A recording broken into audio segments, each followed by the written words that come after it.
Форма 2. 18 талапкер. Конституция. Айтор бул жылы кыргызстандыктардын башын катырган маселе арбын болду. Жарандар өткөндөн сабак алабы. Ага 10 январда өткөн шайлоодон кийин гана жооп ала алабыз. Мурун мен совещание алып акмак болуптур.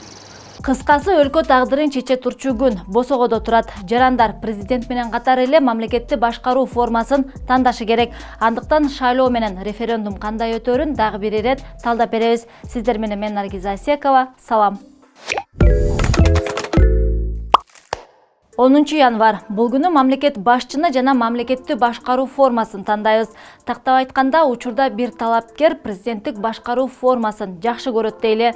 Бирок эгер эл парламенттик башкаруу формасын тандап алса, анда жаңы шайланган президент өзү каалаган эмес, эл тандаган жол менен кетүүгө аргасыз болот. Болбой калды ата. Болбой калды, жол көзүмдү көрүнбөй таңдын. Же болбосо тескерисинче, өмүр бою парламенттик башкаруу формасы үчүн күйүп жүргөн талапкер жеңип келип, эл президенттик башкаруу формасын тандап алса, анда ал ошол жол менен кетет. Андыктан шайлоочулар чаташып калбашы үчүн бюллетендердин түсүн ар башка кылып коюшкан. Ак түстөгү бюллетенде президенттикке талапкерлер көрсөтүлөт, ал эми көк түстөгү бюллетенде сиз каалаган мамлекеттик башкаруу формасын көрсөтүү кажет. А сиз кимге салдыңыз? Менби?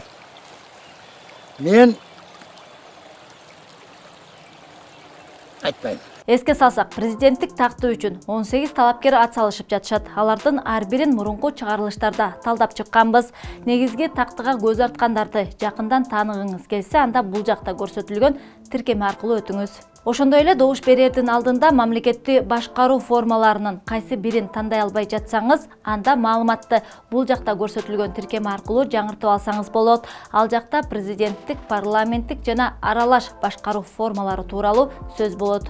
Анын үстүнө форма номер 2 колдонулбайт. Кыргызстандагы ички мигранттар катталган жери аркылуу гана добуш бере алышат. Ал эми форма 2 чет өлкөлөрдө гана колдонулат. Ал тууралуу маалыматты бул тиркеме аркылуу алсаңыз болот.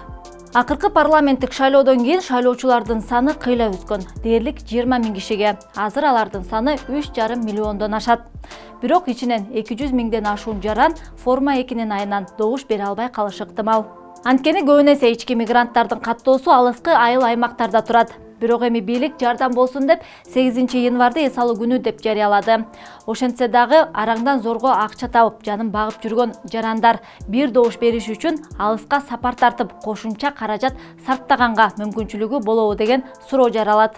Кантсе дагы өзүңүздү шайлоо тизмегинен текшерип алыңыз. Тизме Chekit.gov/Chekit.kg порталына кирсеңиз, өзүңүздү шайлоочулардын тизмесинде тактаңыз деген бөлүк турат.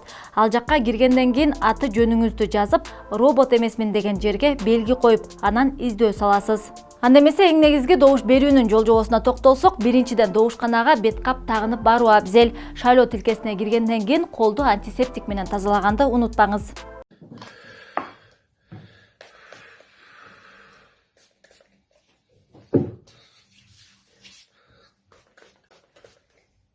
Алгач паспортты добушкананын кызматкерине тапшырыш керек. Алар өздүгүңүздү тактап, биометрикалык маалыматыңызды манжа мөрү же бетиңиз аркылуу аныкташат. Эгер бардыгы туура жана так болсо, анда колуңузга чек карматышат. Аны алып, шайлоо тилкесиндеги комиссия мүчөсүнө барасыз. Алар өз кезегинде сизге 2 бюллетень карматышат. Добуш бере турчу жайда сүрөт же видеого тартып ала турчу каражаттар болбошу керек. Бюллетенге белги коюуда кылдат болуу кажет. Бирден ашык талапкерди тандап же сыяны чийинден ашырып жиберсеңиз, анда добушуңуз эсептелбей калат. Андан соң бюллетендерди алып, кагаз бетин ылдый каратып, автоматтык түрдө эсептөөчү урнага салыш керек. Бисмилла. Баса урнанын жанында 1,5 турбашы керек. Эгер жардам керек болсо, анда өзүңүз чакырып алсаңыз болот.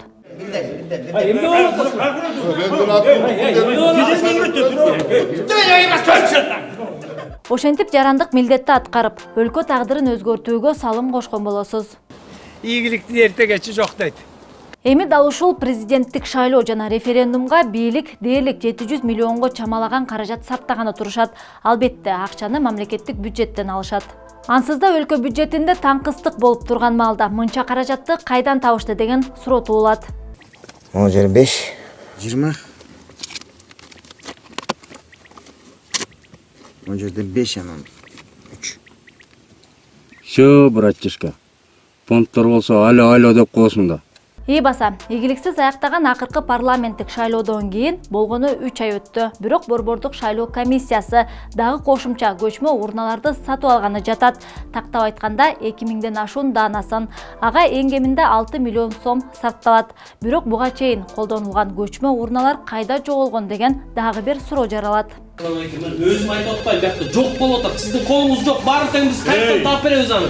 Дагы бир кызыктуу жагдай. Жакында эле баш мыйзамды өзгөртүү боюнча конституциялык кеңешме түзүлүп, алар президенттик башкаруу формасынын үстүнөн жигердүү иштешип, биринчи вариантын сунушташты. Бирок элдин тандоосуна бир эле президенттик эмес, парламенттик башкаруу формасы дагы коюлат да. Ошондо эмне үчүн конституциялык кеңешме экинчи вариантын иштеп чыккан жок деген дагы бир суроо туулат.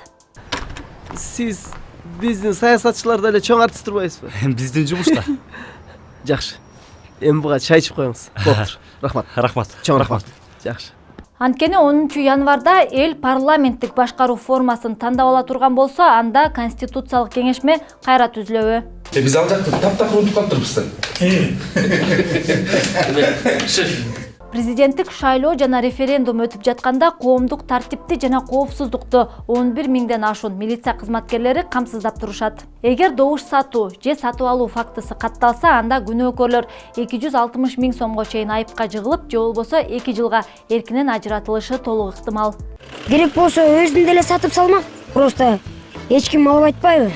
Адаттагыдай эле шайлоонун жүрүшүн ондогон эл аралык байкоочулар көзөмөлдөп турушат. Бирок акыркы парламенттик шайлоодо алардан майнап чыккан эмес. Анткени баары тең, бир үндөн шайлоо таза өттү деген тыянак чыгарып беришкен. Аттаңын зыгырайын уяты жок акмак десе. Уялбайда келгенин кара. Эми президенттик шайлоо жана референдум таза өтөбү, албетте ар бир жарандан көз каранды. 10 январда ар бир адам жеке өзү алдында чынчыл болуп, бир гана өзү үчүн эмес, бүткүл Кыргызстандын келечегин ойлоп туруп добуш берет деген үмүттөбүз. Кыргызстан өзгөрүлсүн десек, өзгөрүүнү өзүбүздөн баштайлы. Кыскасы, акыркы саясий кырдаал референдум талапкерлер шайлоо боюнча бардык керектүү маалыматтарды бул жерге тиркеп коебуз. Андыктан биздин каналга катталып, лайк басып, видео менен бөлүшкөндү унутпаңыз. Сиздер менен мен Наргиза Асекова болдум. Көрүшкөнчө.